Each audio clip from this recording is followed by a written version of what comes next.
Sejam muito bem-vindas a mais um episódio do podcast Elas em Alta. Vozes que inspiram, histórias que conectam. Meu nome é Larissa Souza, sou psicóloga e aqui eu trago história de diversas mulheres incríveis e maravilhosas para poderem te inspirar. Agradecer ao Eduardo, meu amigo videomaker, que sempre está aqui comigo. Hoje ele cedeu o espaço dele, o salão dele com o marido dele, para a gente estar gravando o podcast. Até o novo espaço está 100% pronto. Então é isso. E agradecer também às nossas patrocinadoras. A Aromata, sempre presente nos nossos episódios, aqui com aromatizador de ambiente, um difusor de ambiente, na verdade. Lá você encontra velas aromáticas, incensos, cristais e muito mais. A loja Aromata fica localizada na Rua Goiás, número 490, e faz entregas. Você que é inscrito aqui no canal, ou se não se inscreveu ainda, se inscreve aqui no canal, deixa o seu like e siga lá a Aromata no Instagram, que ela te garante 10% de desconto nas suas compras acima de R$100, utilizando o cupomzinho Elas em Alta também. Então vão lá, não percam. Agradecer também o Ateliê de Cachos por sempre deixar meu cabelo lindo, cheirosos, brilhosos, com diversos profissionais incríveis que vocês vão adorar, especializados em cabelos cacheados, ondulados, crespos e também agora com um novo espaço, o Head Spa, que é totalmente voltado para você ter esse momento relaxante. O Ateliê de Cachos fica localizado na Rua Timóteo, número 81, e fazem entregas também. Então deixe seu like aqui no canal, compartilhe com pessoas. E hoje a gente vai fazer uma entrevista. Eu achei chique a gente fazer isso, tá? Com uma médica. Peraí. Ela é formada pela UEL e atualmente cursa o 2º ano de residência em pediatria também na UEL. Natural de Maringá, mudou-se em 2018 para Londrina e desde então considera como seu lar Londrina. Durante a gravação, participou durante a graduação, que a gente está gravando, desculpa. Durante a graduação, participou ativamente de atividade extracurricular como IFMSA, Coletivo Negrex e Black Diva. NAB, ela vai arrumar eu, porque eu não sei como pronunciar, da UEL, e Coletiva Dona Vilma. Uma de suas principais conquistas acadêmicas foi a publicação de um trabalho e a criação de uma cartilha de autocuidado. Apaixonada por pediatria desde a infância, ela se inspira na força das mulheres da sua família e está entusiasmada para compartilhar sua vivência no podcast. Então seja muito bem-vinda, Maria Catarina. Depois de gravada, de memória cheia, seja bem-vinda, amor. Obrigada. E aí, me conta um pouquinho quem é Maria Catarina. Além do que você já apresentou. Então, bom, eu participei do Coletivo Negrex, participei do NEAB, que é o Núcleo de Estudos Afro-Brasileiros da UEL. Foi quando eu me aproximei de outros coletivos fora da medicina, o Dona Vilma, o Black Divas, e aí comecei a ter mais contato. E me fala, o que fez você escolher medicina? Eu não sei. Acordei assim. É engraçado, porque às vezes você pergunta isso para as pessoas e falam, eu tenho um tio, eu tenho um médico que eu amava, eu fiquei internado muito tempo, sei lá.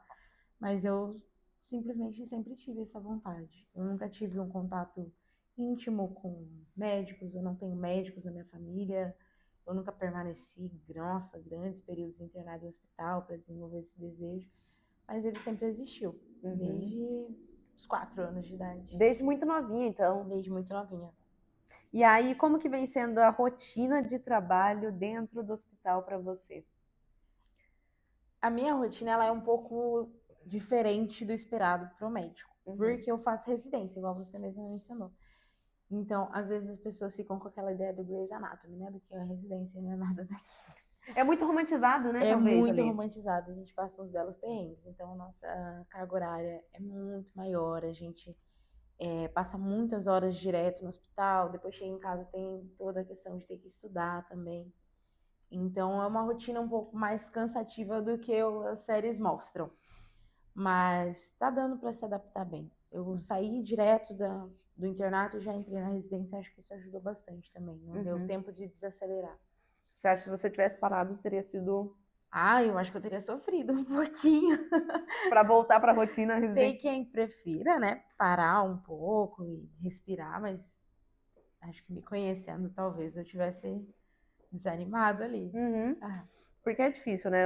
É desafiador voltar depois de um tempo parado da rotina da medicina, porque é muito loucura, né? Às vezes não parado, mas numa rotina que você que cria sua rotina, né? Você que Seu escolhe se vai horário. fazer plantão ou não, se Uhum. vai dormir mais tarde ou não, e aí você chega na residência e outra pessoa decide seu horário, decide onde você vai estar, o que que você vai estudar, então é bem diferente. Você tava em plantão antes de vir pra cá? Eu tava. Eu tava. A base esconde a olheira, mas tá lá. Olha só, gente. Ela veio depois de um plantão pra fazer entrevista. Deu errado várias vezes pra gravar aqui, que deu memória cheia. Atrasei e ela tá aqui. Estamos aí. Eu só tenho que agradecer, Fia. Eu que Incrível. agradeço por estar aqui. Muito obrigada mesmo. E fala pra mim, como por você estar fazendo residência em pediatria e tudo mais, né? Fala como que tá sendo essa rotina pra você. Da pediatria em si, Aham. dentro da pediatria tem muita coisa, né? Uhum. Então está sendo muito interessante ter esse contato. Durante a graduação, a gente passa, né, por todas as especialidades da medicina, mas dentro da pediatria a gente passa muito pouco tempo. Para quem não gosta de pedi é infinito, né? Mas para mim eu considero muito pouco tempo. E aí a gente entra no curso e descobre que tem um mundo muito maior dentro da pediatria Uhum. do que a gente teve ideia até então. Olha, é outra coisa, né? É outra coisa. Porque na graduação você aprende o básico, né? A base Sim. ali, você não aprende Como tão a o que eu tenho fundo. que saber como médico generalista é para atender uma criança. Uhum. Aí, E eu lembro que durante uma conversa que a gente teve, você falou sobre ebeatria. isso. Fala pra mim o que é ebeatria? É uma das áreas da pediatria que chama muito minha atenção, que é a especialização no cuidado do adolescente, ali entre os 10 e os 18 anos de vida. Então, dentro, né, de várias especialidades, a gente divide por idade. Então, tem o neonatologista, que cuida do bebezinho até 28 dias aí de vida, os primeiros meses. O pediatra geral, né, que atende, em teoria, de tudo. E o ebiatra, que é especialista nessa área da adolescência. O pediatra geral pode atender adolescentes, mas o ebiatra se especializa nessa faixa etária. Entendi. E aí, por exemplo, a questão de ter essa área da pediatria, você acha que é muito importante a gente separar da pediatria em si, ter né, essa pessoa que tem essa O residência? ebiatra Aham. é que, como eu disse, o pediatra ele consegue atender, mas é a mesma coisa que você pensar num médico generalista conduzindo uma diabetes complicada ou um endocrinologista conduzindo o mesmo quadro. Uhum. Claro que a gente vai sempre tentar fazer o melhor, sempre tentar se atualizar, mas existe uma pessoa que, poxa, estudou pelo menos 2 anos a mais para isso. Então, cada especialização dentro da pediatria são pelo menos 2 anos imerso naquele tema. Então, são 2 anos estudando as particularidades do adolescente, às vezes com um olhar que o pediatra geral já não praticou tanto ainda por não ter tanto contato. Querendo ou não, a maior parte dos nossos atendimentos, né, como na pediatria, eles limitam a idade até assim 12 anos ou até 13 anos. Então, aquele adolescente de 14, 15 já é tratado por médico de adulto, é tratado como um adulto, sendo que ainda não se desenvolveu como um adulto. Ainda tem algumas particularidades, ainda está em crescimento, ainda tem vergonhas que o adulto já não tem mais, ainda não quer conversar com o médico da mesma forma que uma mulher adulta quer, por exemplo. Tem vários estigmas e às vezes o médico de adulto, né, não vai saber pensar, bom, acho que eu vou conversar com esse paciente longe da mãe, né? Vai que ele quer me contar alguma coisa, ou vou perguntar sobre isso, vai que ele tá com vergonha de me contar. Tirando as coisas que, assim, são normais da adolescência e trata-se como patológico, porque não sei lidar com isso, deve ser patológico, vamos tratar, vamos botar remédio, vamos dar um jeito de controlar essa síndrome de adolescência normal. E quantos, infelizmente, pais, por exemplo, o adolescente está no momento de raiva, estresse, enfim. E os adolescentes estão nessa fase com os hormônios à flor da pele, né? E aí muitos colocam, mas ele deve ter alguma coisa, deve ser bipolar. E quantos médicos, infelizmente tem médico que fecha diagnóstico, ou psicólogo que fecha diagnóstico falando que é bipolar, sendo que a gente não pode fazer isso. Então, né, em processamento, pode ser muitas coisas, pode ser hormônios, então por isso que é importante ter um ebiatra nesse momento. Às vezes a pessoa não tá nem entendendo o que ela tá sentindo, interpreta aquilo como raiva. É um momento em que a gente começa a sentir coisas que a gente nunca sentiu na vida. Sim. Até então você tinha um corpo infantil, tinha uma carga hormonal infantil, tinha expectativas externas como um ser infantil. E aí você precisa aprender a fazer toda essa transição. Então é bem complicado lidar com tudo como se fosse patológico, né? Ai, mas eu tenho um pouco mais de acne, eu ganho peso mais fácil, o meu colega tá mais alto, sabe? E aí preciso de hormônio de crescimento, mas não respeita a própria velocidade de crescimento. Enfim, são várias nuances aí. E por que essa especialidade é tão pouco conhecida? Eu acredito que é uma área muito, digamos assim, deixada de lado. Porque a gente cresce e aí a gente tá acostumado a falar, já tá grandinho, vai no médico de adulto mesmo, né? Mais rápido, tem mais médico aí disponível. Temos poucos médicos ebiatras, né? Feito residência de ebiatria, alguns fazem especialização em saúde do adolescente, em saúde mental na adolescência, mas ebiatra mesmo temos poucos, na verdade. Então, acho que é uma área que agora está começando a ser mais vista com as redes sociais, com pais cada vez mais ativos, cada vez pesquisando mais, querendo entender os porquês de tal tratamento, tentando achar outras opções, outras opiniões, mas ainda é bem pouco conhecida, bem pouco. Tem que ser bem mais falada, né? Porque eu lembro que quando a gente estava conversando, você me falou de ebiatria. Confesso, eu também não sabia sobre essa área. E eu fiquei assim, tá, o que é ebiatria? E quando você me falou, eu falei, gente, a gente precisa falar sobre isso. Sim. O quanto é pouco falado. Dentro da medicina também a gente tem pouquíssimo. Meu primeiro contato com a ebiatria foi durante o curso, porque a gente tem um curso de comunicação. A gente aprende a conversar com pais, com crianças, com adolescentes. E aí, nessa de aprender a conversar com adolescentes, surgiu um ebiatra lá para tentar passar pra gente ali em 1, 2 aulas o aprendizado, sei lá, de uma vida. Para aprender a falar ali, né? com um adolescente. O psicólogo deve saber muito melhor do que a gente falar com um adolescente. Né? Às vezes é muito difícil porque a queixa não chega, né? O adolescente, ele senta na sua frente e fala, querido, o que você tem? Aí ele já tá naquela fase que ele não quer que a mãe acompanhe, mas ele não sabe falar sem a mãe. Aí ele fica assim, mãe, o que eu tenho? Fala aí, mãe. Aí ele falou, meu querido, mas eu preciso que você me fale, sabe? Às vezes, saber tirar as perguntas. Você fala, tá tudo bem? Tá tudo bem. Como é que foi a escola? Foi bom. É porque muitas vezes, infelizmente, esse adolescente não tem repertório. Exato, ele não sabe. Porque os pais, às vezes, né, chegando cansado e tudo mais, não pergunta como foi o dia do filho, ou se perguntar como foi, foi tudo bem. Então, não busca entender, mas e aí, o que você teve de aula hoje, como que foi?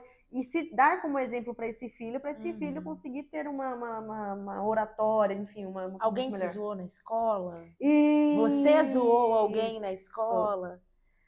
E às vezes os pais se surpreendem com o que a gente tira nas consultas de ebiatria, porque são perguntas que não é que o adolescente escondeu, é que nunca foram feitas.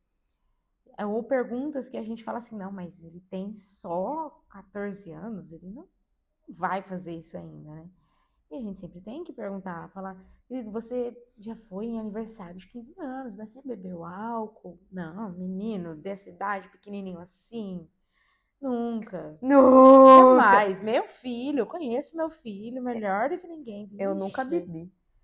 Sua mãe conhece, sua mãe acredita que você nunca bebeu.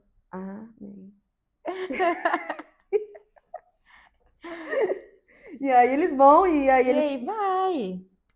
E aí, e qual que é o momento dos pais, assim, ou responsável que eles devem buscar o ebiatra? Na verdade, o acompanhamento com o pediatra, ele deve ser desde o primeiro minuto de vida. Ali, nasceu, já é importante ter um pediatra do lado. Mas esse acompanhamento longitudinal, O ideal seria que o próprio pediatra geral indicasse, falasse, olha, sua criança já está começando a entrar, né, na puberdade, já está trazendo outras questões, então acho que seria interessante ele procurar um especialista ali. Claro que aí existe todo o problema que eu disse, temos poucos profissionais. Ai, peraí. Ixi. Bateria fraca, fechar. Foi gravando. Gente, apareceu bateria fraca, entendeu? A gente coloca o celular para carregar. Você coloca meu celular para carregar? Se carregar, seu celular não vai tirar o... Vai tirar o microfone. Temos 20% ainda dá. Vamos lá. Vai dar. Tá dando aí sobre isso. Mas, em teoria, a partir dos 10 anos, do início da fase de puberdade, a gente já consegue começar um acompanhamento com o ebiatra. Uhum. E aí vai até a fase final da adolescência. Exato. Lembrando que o ebiatra é um pediatra também. Então, nada impede de começar antes. Perfeito. E aí só passa para outra especialização. Exatamente. E aí você acredita que falar mais sobre a questão da ebiatria, né? Sobre médicos ebiatras, pode ajudar a desmistificar temas delicados da adolescência? Eu acredito que sim. Não só desmistificar várias coisas, como também impulsionar o interesse por essa área. Uhum. Às vezes, você não sabe que gosta de uma coisa, você sabe que ela existe. Sim. Não tem como você falar, eu gosto de ebiatria, mas você nunca viu, você nunca teve contato, não sabe o que é um ebiatra, nunca pesquisou lá no Google, vou procurar um ebiatra para mim. Eu tenho 15 anos e quero um especialista ali para conversar comigo, eu tenho muitas dúvidas e o médico, sei lá, da UPA não tem tempo para falar comigo. E tirando que trazer um profissional médico para esses temas, meio que coloca ali uma pessoa que está olhando de fora, quase que um mediador. Às vezes é muito mais fácil para a mãe conversar com o filho, pai conversar com o filho, diante de um terceiro que vai intervir de forma ali a apaziguar a situação, que o ebiatra não vai ficar do lado do adolescente, eu vou proteger meu adolescente. Ele vai ser neutro ali, né? Ele é um profissional. Então, às vezes, essa conversa se torna mais fácil quando mediada.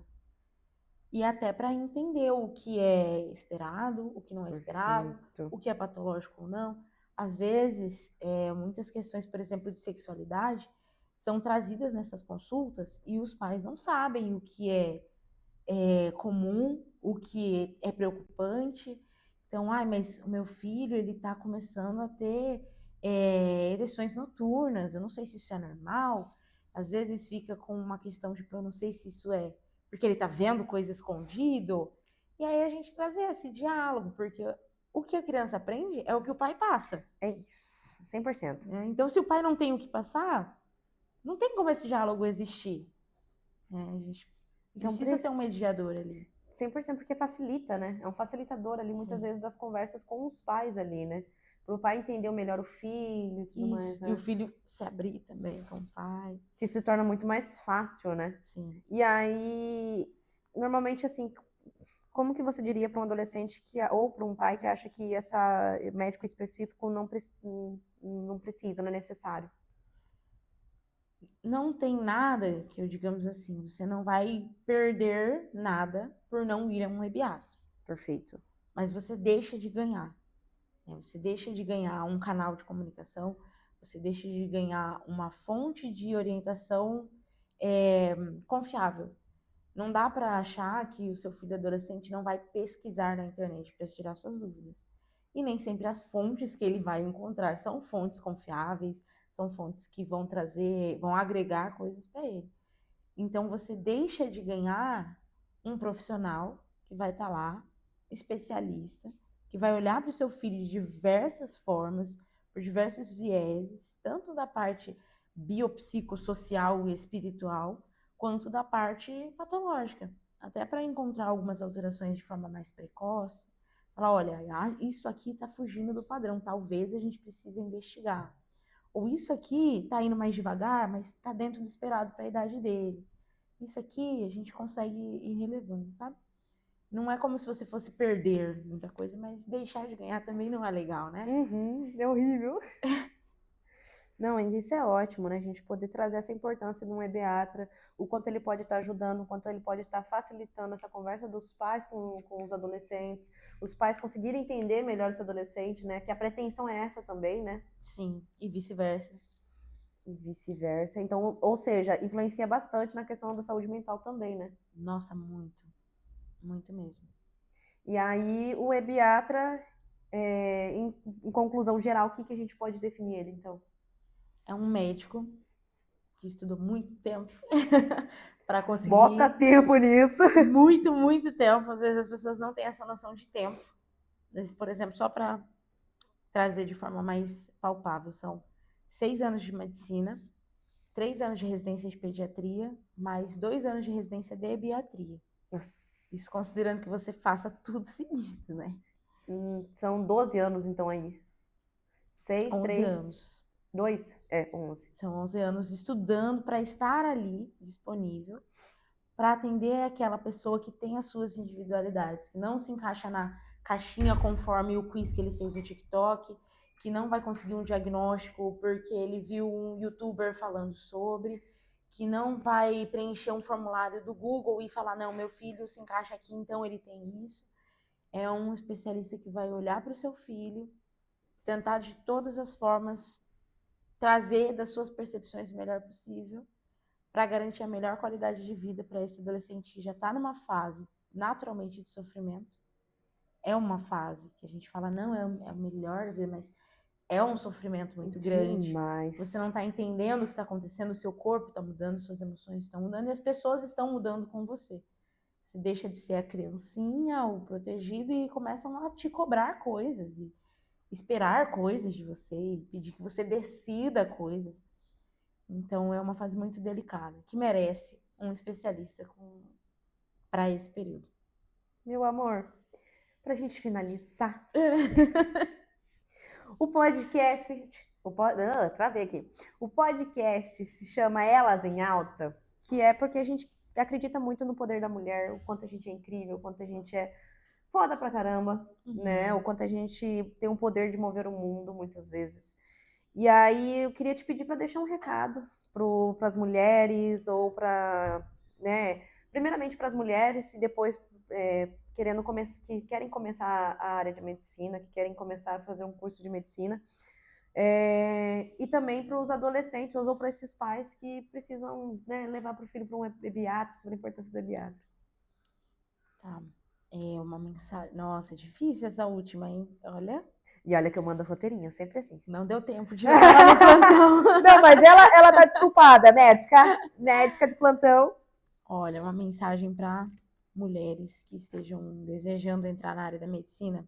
A medicina já foi uma profissão muito mais masculina. Hoje a gente, pelo menos na minha universidade, na Universidade Estadual de Londrina, nós éramos em maioria mulheres. Claro que eu tô sem recorte racial, porque aí a gente fica com, né? Aí a gente vai numa outra pauta. Aí é outro podcast. E que a gente vai ficar horas e horas falando isso. Mas já somos maioria nas turmas de medicina. Algumas áreas ainda seguem muito, assim, mais masculinas do que outras. Mas, enfim, eu vejo que as mulheres, elas têm um potencial muito grande de maleabilidade, muito grande de empenho, muito grande, porque sempre é esperado menos de nós. Não sei se isso é bom ou, sei lá, uma adaptação, mas a gente consegue dar conta mesmo quando esperam que a gente não dê. Às vezes a gente trabalha o triplo para receber o mínimo, às vezes, mas mesmo assim a gente dá conta. É uma área difícil, não é sempre lindo, não é Grey's Anatomy. A gente chora muito, a gente sente muito, a gente lida com vida, morte, comorbidades, tristeza. Nem sempre a pior notícia que você pode dar para um paciente é a morte. Isso é uma coisa que ninguém... A medicina, por dinheiro, não vale a pena. Nem só por salário nem nada, mas é porque são situações muito delicadas. As pessoas choram esperando de você uma resposta, um respiro, um afago, e fazer isso por dinheiro, não sei se vale a pena levantar todo dia, sabe?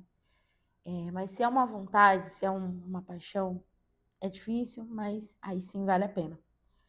Para os pais de adolescentes, parabéns, porque não é fácil. Obrigada, mãe, por ter me aguentado na adolescência. A gente já tem agora, aqui em Londrina, né? Ebiatras na cidade. Ótimo. Que estão dispostos ao atendimento. Eu não sou ebiatra, eu estou na residência de pediatria, é uma área que cogito, mas não garanto nada para ninguém. Quem sabe, eu deixo o contato dela futuramente. Né? Mas acho interessante a gente pensar que já que esses adolescentes eles estão vivendo um momento tão particular, eles merecem um atendimento também particular. Uma pessoa que também vai se dedicar a cada particularidade, a cada necessidade daquele indivíduo naquele momento da vida. Meu Acho que amor, é isso. amei te entrevistar. Obrigada por ter vindo. Obrigada pelo convite. Obrigada. E, gente, maravilhosa. Depois da residência... eu posso só dizer uma coisa? Claro. Muito obrigada à minha professora ebiatra, a doutora Giovana, que é ela que despertou esse desejo, esse amor pela ebiatria em mim. E ela atende aqui em Londrina, depois eu deixo o contato dela. Ela vai me passar o contato e vou colocar aqui na descrição. Me incentivou super a vir. Eu falei, doutora, eu nem sou ebiatra ainda. Ela falou, não, mas vai lá, conversa, explica pro pessoal que eu acho que vai dar bom. Então, muito obrigada. Manda um beijo pra ela. Obrigada por ter incentivado ela a vir, porque eu queria muito que você viesse, pudesse falar sobre a sua área, sobre medicina. Eu sei que você é apaixonada por mais dessa correria, você gosta bastante. Sim. Meu amor, muito obrigada. Você quer deixar suas redes sociais? Eu não sou muito ativa, mas meu Instagram é Maria_Micasa, M-I-K-A-S-A, _, que é meu apelido da medicina. Meu amor, mais uma vez, obrigada, viu? Obrigada pelo convite. Obrigada. Gente, é isso. Até um próximo episódio. Beijo. Fui!